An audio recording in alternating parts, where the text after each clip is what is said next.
দেখিতে ঠিক তোমার মতো ছিল একটা পাখি, আমার সে দিয়া গেল জন্মের মতন ফাঁকি।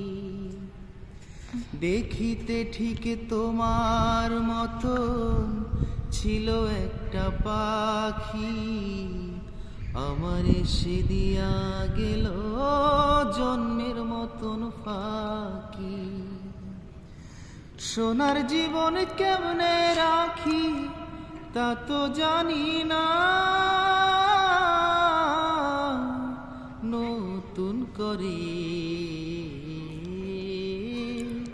তুমি আমায় দুঃখ দিও না বন্ধুরে, তুমি আমায় দুঃখ দিও না। মাইক্রোফোন আর অফ করাইছি, শোনা যায়।